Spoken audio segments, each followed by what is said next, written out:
Bismillahirrahmanirrahim. Halo semuanya, Assalamualaikum warahmatullahi wabarakatuh. Saya Desna Raza Putri, saya merupakan seorang mahasiswa.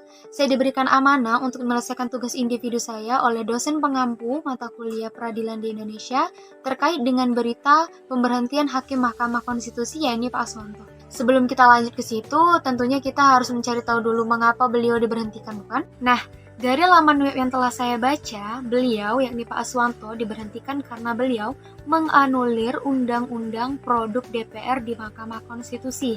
Yang tentu saja kalau kita ketahui bahwa menganulir itu berarti menganggap tidak sah atau membatalkan atau tidak diberlakukannya Undang-Undang Produk DPR di Mahkamah Konstitusi.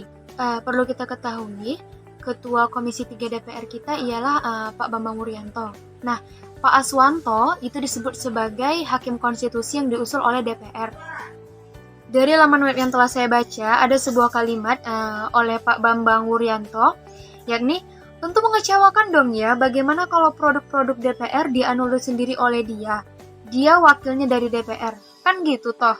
Jumat tanggal 30 September. Dia yang disebut oleh Pak Bambang Wuryanto tadi ialah Pak Aswanto. Nah, Pak Bambang menilai bahwasannya Pak Aswanto tidak melaksanakan komitmennya sebagai Hakim Konstitusi yang ditunjuk oleh DPR atau yang diusul oleh DPR. Oleh sebab itu, pihak DPR memutuskan untuk menggantikan Pak Aswanto dengan Pak Guntur.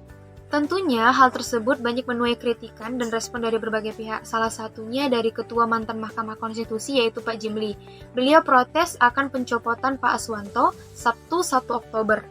Menurut Pak Jimli, DPR tak berwenang untuk memberhentikan Hakim Konstitusi. Itu sesuai dengan Undang-Undang Mahkamah Konstitusi Pasal 23 Ayat 4. Selain itu, sejumlah elemen masyarakat sipil dan hukum memandang langkah DPR tersebut sebagai bentuk pembangkangan konstitusi. Nah, atas pergantian Hakim Konstitusi, yakni Pak Aswanto, sejumlah pihak melayangkan pendapat tidak setuju. Sebab alasan pergantian tidak didasari Pasal 23 Ayat 1-2 Undang-Undang Nomor 7 Tahun 2020 tentang perubahan ketiga atas Undang-Undang Nomor 24 Tahun 2003 tentang Mahkamah Konstitusi yang menjabarkan alasan pemberhentian dengan hormat dan tidak dengan hormat Hakim Konstitusi. Jadi disimpulkan bahwa pemberhentian Pak Aswanto merupakan hal yang mencoreng nilai-nilai hukum di Indonesia berdasarkan Undang-Undang 23 Ayat 4 Undang-Undang Mahkamah Konstitusi. Nah, dalam hal ini saya menanggapi bahwasannya DPR melanggar hak konstitusi atas pemecatan Pak Aswanto dari jabatannya sebagai Hakim Mahkamah Konstitusi.